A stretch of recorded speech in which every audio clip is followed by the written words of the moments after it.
Change in temperature, lapse rate का अर्थ होता है change in temperature with respect to change in altitude,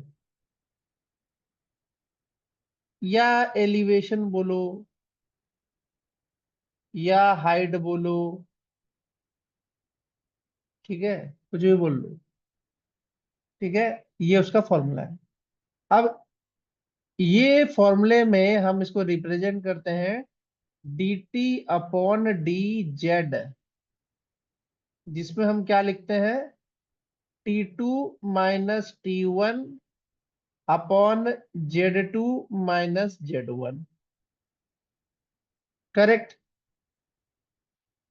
ये बोला जाता है change in temperature with altitude. Simple कहानी है, इसमें कोई तो मार कहानी नहीं है। This is called as lapse rate. अब कहानी आती है कि पृथ्वी में तीन तरीके के लैप्स रेट दिखते हैं। एक होता है ELR, जिसको हम बोलते हैं एनवायरमेंटल लैप्स रेट।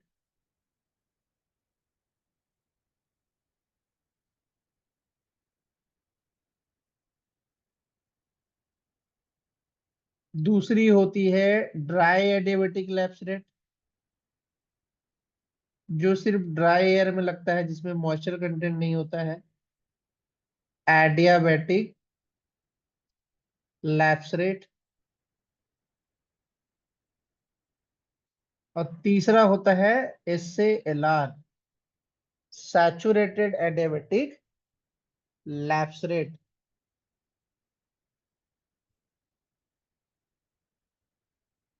ठीक है, सैचुरेटेड एडियाबेटिक,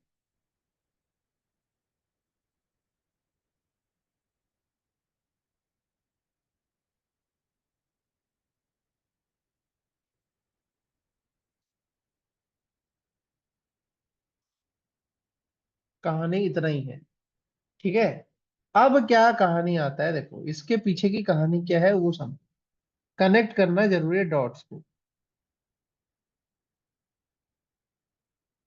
ये है पृथ्वी,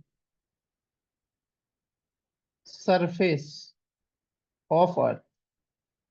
ये हर जगह पे सेम नहीं है, कहीं पे पानी है, कहीं पे वाटर है, कहीं पे लैंड है, कहीं पे सैंड है, कहीं पे फॉरेस्ट है। ठीक है, तो जैसे कि मैंने बोला, हीटिंग डिफरेंट होगा, कहीं पे ज्यादा हीटिंग होगा, कहीं पे कम हीटिंग होगा, कहीं पे ज्यादा हीटिंग होगा, कहीं पे कम हीटिंग होगा, कहीं पे ज्यादा कहीं पे कम, ऐसे बदलता रहेगा। ठीक है, और यहाँ पे तुमको मिलेगा क्या, वाटर वेपर। हर जगह में तुमको वाटर वेपर भी एयर में मिलेगा, H2O वेपर भी मिल जाएगा वो हर जगह में। लेकिन वो H2O वेपर का जो कंसंट्रेशन होगा वो बदलता रहेगा, सेम नहीं रहेगा, वो बदलता रहता है। तो बदलता रहता है तो क्या होगा, जो फॉरेस्ट इलाका है वहां पे एवापोट्रांसपिरेशन ज्यादा होगा, एवापोट्रांसपिरेशन ज्यादा होगा, ज्यादा मॉइस्चर होगा, तो ज्यादा वाटर होल्डिंग कैपेसिटी बनेगी किसकी, एयर की।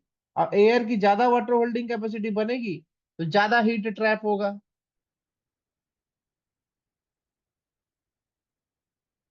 तो वहां पे गर्म महसूस होगा।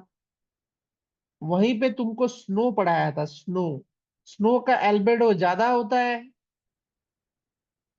तो वहां पे ट्रैप होगा नहीं हीट, रिफ्लेक्ट कर जाएगा, तो बस वहां पे हीट तुमको कम महसूस होगा ऊपर के हवा में।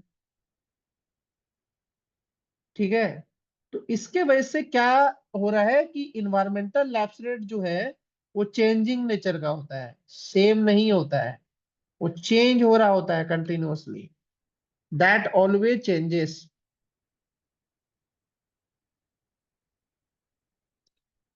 ठीक है,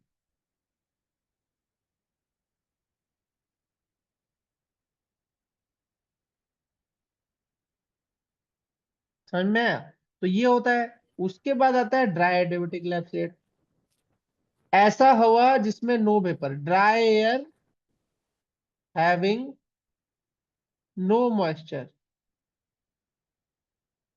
मतलब क्या है कि इसमें कार्बन डाइऑक्साइड भी होगा, ऑक्सीजन भी होगा, आर्गन भी होगा, हीलियम भी होगा, उसके बाद तुम्हारा क्या बोले तो नाइट्रोजन भी होगा, N2 भी होगा, ठीक है, नॉक्स भी होंगे, सब कुछ होगा, लेकिन वाटर वेपर नहीं होगा, H2O वेपर नहीं होगा, तो उसको हम ड्राई एयर बोल देंगे एकदम। तो इसका जो है वो फिक्स है, 9.8 डिग्री सेल्सियस पर किलोमीटर, नो चेंज, इसमें कोई चेंज नहीं। ठीक है। अब इसके बाद आता है तुम्हारा SALR, जिसको हम बोलते हैं सैचुरेटेड एडियाबेटिक लैप्स रेट। ठीक है, सैचुरेटेड एडियाबेटिक लैप्स रेट, क्योंकि ये एडियाबेटिक नेचर के हैं, तो इनमें बदलाव कम होता है कंपैरेटिवली। इनमें जो बदलाव होता है वो काफी कम होता है कंपैरेटिवली दूसरे से। अब सैचुरेटेड एडियाबेटिक लैप्स रेट कब दिखेगा, कहानी भी आता है कि when you will see this saturated adiabatic lapse rate, वो तब होगा जब तुम्हारा 100% ह्यूमिडिटी कंडीशन अचीव कर जाएगा। 100% ह्यूमिडिटी मतलब तुम्हारा पसीना नहीं सूखेगा। 100% ह्यूमिडिटी भर गया है, पूरा एयर जो है वाटर सेचुरेटेड है एकदम, 100% ह्यूमिडिटी है। अब उसके पास कोई तरीका नहीं, उसको कंडेंस होने में मजबूर होना पड़ेगा, वो कंडेंस होगा। समझ रहे हो, एक बादल है, उसमें फूट फूट के वाटर भर दिया तुमने, तो अब उसके पास कोई ऑप्शन नहीं है, अब वो कंडेंस होगा। ठीक है, तो इसका भी फिक्स है, 5.5 डिग्री सेल्सियस पर किलोमीटर। ठीक है, ये फिक्स होता है किसमें, इसमें होता है फिक्स। इसके बाद जो कहानी बनता है कि इसका एटमॉस्फेयर में क्या रोल है, कहानी बन जाता है कि इसका एटमॉस्फेयर में क्या रोल है। अब लैप्स रेट जो है वो खुद एक नेगेटिव क्वांटिटी है। क्यों? क्योंकि वो क्या हो रहा है, डिक्रीजिंग चीज है। हाइट के साथ ट्रोपोस्फियर में लैप्स रेट जो है वो डिक्री मतलब टेम्परेचर को घटाता है, बढ़ाता नहीं है।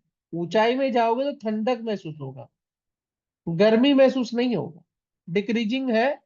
तो वो खुद में एक नेगेटिव क्वांटिटी है, नेगेटिव क्वांटिटी है वो, खुद ही में एक नेगेटिव क्वांटिटी है। ठीक है, वैसे तो लिखते हैं -dT/dz, बट हम नहीं लिखने से भी चलेगा, dT/dz भी होता है, -dT/dz ही लिखते हैं, क्योंकि उसमें चेंज नेगेटिव होता है। ऊपर की तरफ जाते हो तो चेंज नेगेटिव वैल्यू ही दिखता है उसमें। अब कहानी आता है कि जो इन्वायरमेंटल लैप्स रेट है वो जो है, क्योंकि वो बदलता है, उसका जो ग्लोबल एवरेज है, मतलब हर जगह का ऊपर का इन्वायरमेंटल लैप्स रेट का जो ग्लोबल एवरेज है वो इसी के पास पास रहता है, 6.5 डिग्री सेल्सियस पर किलोमीटर। मतलब हर 1 किलोमीटर के बाद 6.5 डिग्री सेल्सियस घटता है। कहीं नहीं, ये जरूरी नहीं कि बदल नहीं सकता, ये बदल के 12 डिग्री सेल्सियस पर किलोमीटर भी हो सकता है।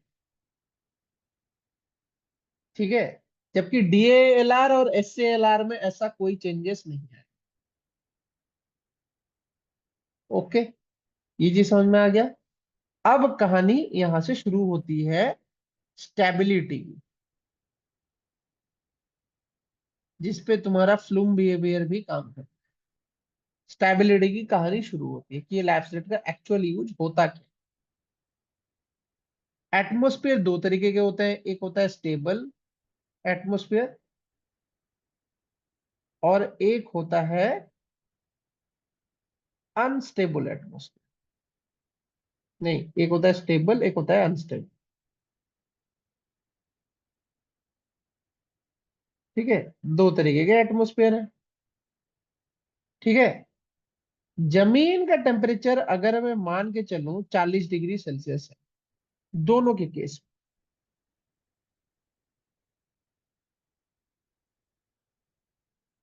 ओके, जमीन का टेम्परेचर 40 डिग्री है और एक ड्राई एयर पार्सल हमेशा ऊपर की तरफ जा रहा है, यहाँ पे भी एक ड्राई एयर पार्सल ऊपर की तरफ जा रहा है। पार्सल जाएगा वो ड्राई होगा, शुरू में तो वो ड्राई ही हो, क्योंकि मॉइस्चर उसमें बाद में आता है, शुरू में वो ड्राई ही होता है। करेक्ट। तो अगर वो ड्राई एयर पार्सल है और वो 1 किलोमीटर ऊपर चला गया, तो उसका टेम्परेचर कितना हो जाएगा दोनों केस में? कितना होगा? 6.5 डिग्री से घट जाएगा। कितना? 6.5 डिग्री से घट जाएगा। 6.5 डिग्री से कैसे हटेगा? ड्राई एयर पार्सल है। 9.8 डिग्री। कितना होगा? 9.8 डिग्री से घट जाएगा। कितना होगा वैल्यू बताओ 1 किलोमीटर ऊपर? यहाँ पे उसका टेम्परेचर क्या होगा? 31.2।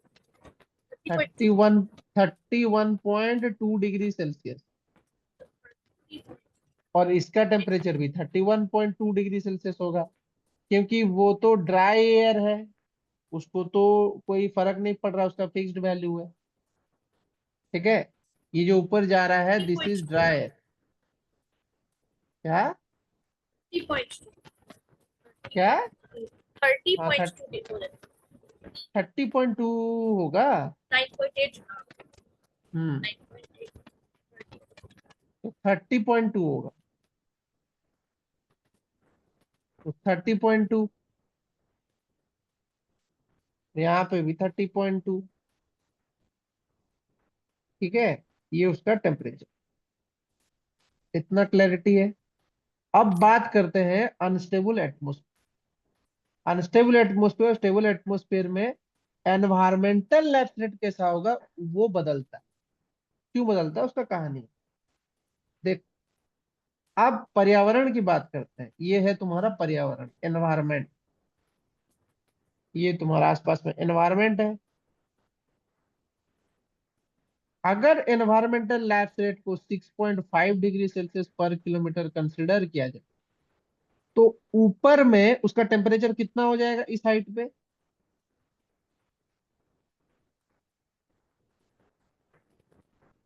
एनवायरमेंट तो 6.5 से घट रहा है, अगर मान के चलो, तो यस कितना सर। होगा? 40 से माइनस करेंगे ना सर। हाँ, वही 40 से ही तो माइनस करोगे, जमीन तो 40 ही है, 40 से ही माइनस होगा। 35.9। 33.5 3.5। Degree Celsius. लेकिन अगर environmental lapse rate 12 degree Celsius पर किलोमीटर से जा रहा है, तो यहाँ पे कितना हो जाएगा? 28 डिग्री सेल्सियस पर किलोमीटर। 28 डिग्री सेल्सियस होगा ऊपर में। करेक्ट। मतलब पर्यावरण का टेम्परेचर 33.5 डिग्री से खत्म हुआ अनस्टेबल एटमोस्फेयर में, और स्टेबल एटमोस्फेयर में हो गया वो 12 डिग्री से खत्म। 1 किलोमीटर ऊपर इतना टेम्परेचर घट गया है। अजय, समझ में आ रहा है ना? 1 किलोमीटर ऊपर इतना टेम्परेचर घट गया है। ठीक है। तो एक जी चीज सर। बताओ, एक चीज बताओ, कौन किसको गर्मी देगा यहाँ? यहाँ पे कौन किसको गर्मी देगा? एनवायरमेंट पार्सल को गर्मी देगा, या पार्सल एनवायरमेंट को गर्मी देगा इस कंडीशन में? एनवायरमेंट पार्सल को करते हैं। हाँ, तो यहाँ पे पार्सल दे रहा है एनवायरमेंट को, जी सर। है कि नहीं? तो यस जिस सर। केस में तुम्हारा एनवायरमेंट पार्सल को हीट अप कर रहा है, उस केस में पार्सल ऊपर जाने की कोशिश करेगा। और जिस केस में तुम्हारा पार्सल खुद इन्वायरमेंट को टेम्परेचर हीट दे रहा है, उस समय वो नीचे आने की कोशिश करेगा। ठीक है। तो पार्सल शुरू हुआ था जहां से, वो वहां वापस आने की अगर कोशिश करेगा, तो स्टेबल हो जा रहा है। सिंपल सी बात है। अगर पार्सल निकल गया है अपना लॉन्ग ड्राइव में, और बोलते हुए लॉन्ग ड्राइव पे चल, तो वो लॉन्ग ड्राइव पे चला जा रहा है, चला जा रहा है, चला जा रहा है, वापस नहीं आ रहा है, क्योंकि इन्वायरमेंट गर्म है। तो ये हो गया तुम्हारा अनस्टेबल एटमोस्फियर। ठीक है। अब होता है कहानी शुरू, कि नंबर लाइन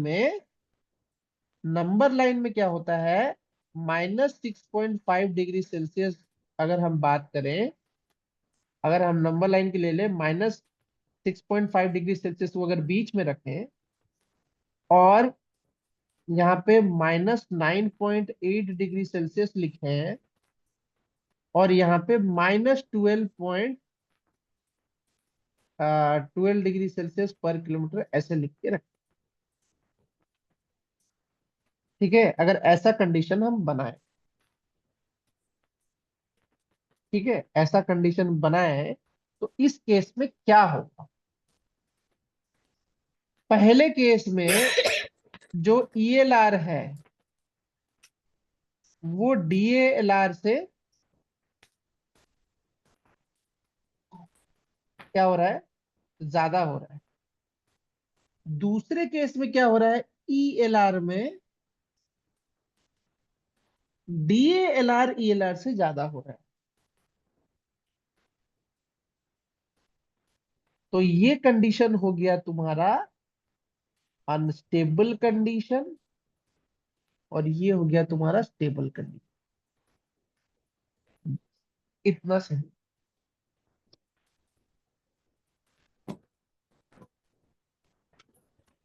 नंबर लाइन पे -6.5 ऑब्वियसली -9.8 से बड़ा होगा। कम नेगेटिव वाला बड़ा होता है बड़ा होता ज्यादा नेगेटिव वाले से, तो ये तो पूरी दुनिया जानती है। है। ठीक है, बस इसको नंबर लाइन में पुट करो और बना लो अपना आंसर। सिंपल सा बात।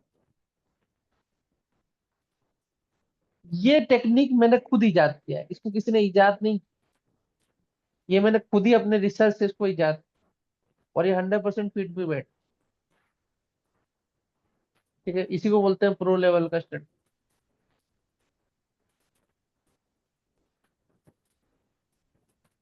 अब इसको भूलोगे ही नहीं। हाइपोथेटिकल एग्जांपल लेके इसको सॉल्व करो तो तुम्हारा लैप्स रेट का कंडीशन सेटिस्फाई हो जाएगा। उसके हिसाब से प्लूम बिहेवियर डिसाइड कर दोगे, खत्म काम। अब प्लूम बिहेवियर में क्या होता है? एक हाइट के ऊपर लैप्स रेट नेगेटिव होता है, एक हाइट के नीचे लैप्स रेट पॉजिटिव होता है। तो जहां पे ऊपर नीचे पॉजिटिव होगा वहां पे ELR का कंडीशन ऐसा ही बनेगा।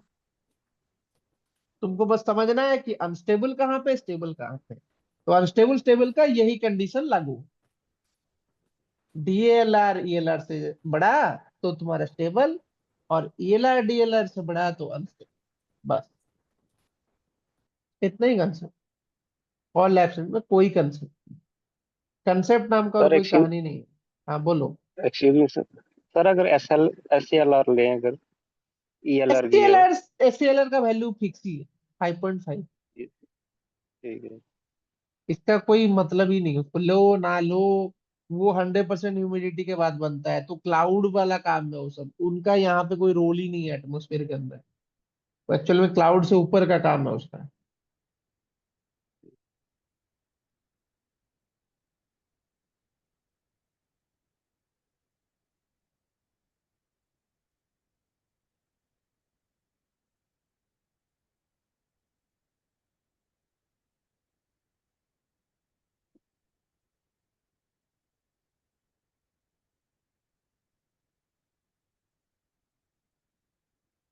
क्योंकि वो ऐसा हाइट है ना जहाँ पे सैचुरेटेड एयर पार्सल कूल होता है, क्लाउड्स बनाने में हेल्प करता है, तो वो क्लाउड्स के ऊपर का काम है, उसका अंदर के एटमोस्फेयर में इतना काम नहीं है SCLR का। तो वो चाहे हो या ना हो उससे कोई फर्क नहीं पड़ता। काम सिर्फ इन्हीं दोनों का है, इन्हीं दोनों का इफेक्ट ही दिखता है हर जगह। ठीक है, ये तुमको पता ठीक है। होना चाहिए। ठीक है, इसके बाद जो अगला पैरामीटर आता है वो तुम्हारा आता है ह्यूमिडिटी। ये तुम पढ़ के भी जान सकते हो, ह्यूमिडिटी कुछ है नहीं, ह्यूमिडिटी में ज्यादा कहानी नहीं है। ये सब जानते हैं क्या होता है, presence of air in water vapour in air, वो तो पूरी दुनिया जानती है, उसको तो बताने की जरूरत है नहीं। ठीक है, लेकिन ह्यूमिडिटी कैसे काम करता है वो जानना चाहिए। कि नॉर्मल रूम टेम्परेचर में एयर जो है वो 1% ऑफ वाटर वेपर होल्ड करता है। हॉट एयर जो है वो ज्यादा वाटर होल्डिंग कैपेसिटी होती है कंपैरेटिवली कोल्डर वन। ठीक है, ये तो सब जान रहे हैं, क्योंकि हॉट एयर तो एवापोरेट कर रहा होता है, लो प्रेशर जोन क्रिएट हो रहा होता है, तो उसकी एयर होल्डिंग कैपेसिटी तो कम ही होगी कंपैरेटिवली। अब कोल्ड वाली तो सैचुरेट हो चुकी है, जैसे क्लाउड सैचुरेट हो चुका है, सैचुरेटेड एडियाबेटिक लैक्सलेट वाला कहानी, 100% ह्यूमिडिटी अचीव कर चुका है, उस केस में ये हो रहा है। अगर कोई चीज 100% ह्यूमिडिटी अचीव कर लेता है तो उसका मतलब जानते हो क्या होगा, वहां पे बारिश होगी। जैसे कि वो अरुणाचल प्रदेश में रह रही है, मेघालय मेघालय घूमने जाएगी, असम असम घूमने जाएगी, तो बारिश से पहले ना ह्यूमिडिटी कंडीशन हाई रहता है, ये चीज याद रखना। जैसे ही बारिश हो जाएगा, प्रिसिपिटेशन हो जाएगा, ह्यूमिडिटी का वैल्यू गिर जाएगा। ठीक है, कल वो दिखाया था ना windy.com, वहां पे तुम खुद जाके ऑब्जर्व कर सकते हो, बारिश से पहले ह्यूमिडिटी का कंडीशन और बारिश से बाद का ह्यूमिडिटी कंडीशन, दोनों में फर्क है। तो बारिश होते टाइम क्या हो जाता है, वो जो 100% ह्यूमिडिटी वो अचीव करता है, वो लिक्विड कंडेंस हो जाता है ना, वाटर Yes. वेपर कंडेंस हो जाता है लिक्विड फॉर्म में, तभी तो बारिश कराता है। 100% ह्यूमिडिटी का मीनिंग ही वही है। ठीक है, तो ये उसकी कहानी है, ऐसे ही होता है।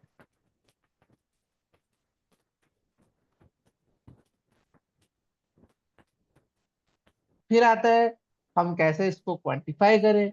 अब इनके जो तरीके हैं वो तीन हैं, specific humidity, relative humidity and तुम्हारा एब्सोल्यूट ह्यूमिडिटी, तीन है। ठीक है, इसमें तीन टाइप है, ये एक नहीं है, इसमें तीन। तो मैं तीनों बता देता हूँ, क्या क्या फॉर्मूला है वो जान लो। सबसे पहले अगर हम बात करते हैं एब्सोल्यूट ह्यूमिडिटी, एब्सोल्यूट मतलब एक्चुअल वाली ह्यूमिडिटी। ठीक है, एब्सोल्यूट ह्यूमिडिटी। तो एब्सोल्यूट ह्यूमिडिटी क्या होता है, देखो, एब्सोल्यूट ह्यूमिडिटी होता है तुम्हारा amount of weight of moisture in the atmosphere, लिखा है, लेकिन उसका अगर हम पूरा जाने तो क्या होता है, actual amount of water vapour present in air, ये उसका कहानी होता है। तो इसको निकालेंगे कैसे, इसको निकालने का तरीका है mass of H2 vapour per unit volume of air, मतलब mass upon volume of air. ठीक है, ये उसका एब्सोल्यूट ह्यूमिडिटी का फॉर्मूला है। ठीक है, तो केजी पर मीटर क्यूब ऐसा लिख दिया जाता है।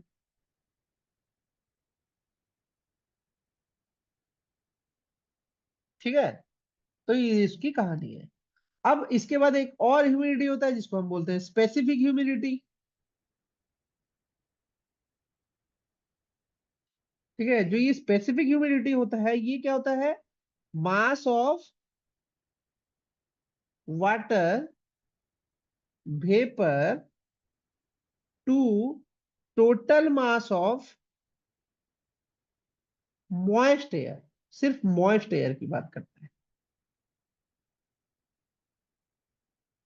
ठीक है, वो पूरा वॉल्यूम है और इसमें सिर्फ मॉइस्ट एयर की कहानी आ रही है।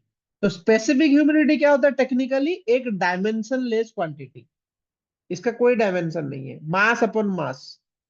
कभी कभी क्वेश्चन में पूछ देगा कि स्पेसिफिक ह्यूमिडिटी डायमेंशन लेस होता है क्या, हाँ जी होता है, मास अपन मास ही है ना। वैसे तो उसको लिखा जाता है तुम्हारा ग्राम अपॉन केजी, ऐसे कन्वर्जन करके लिखा जाता है, बट है ही वो डायमेंशनलेस।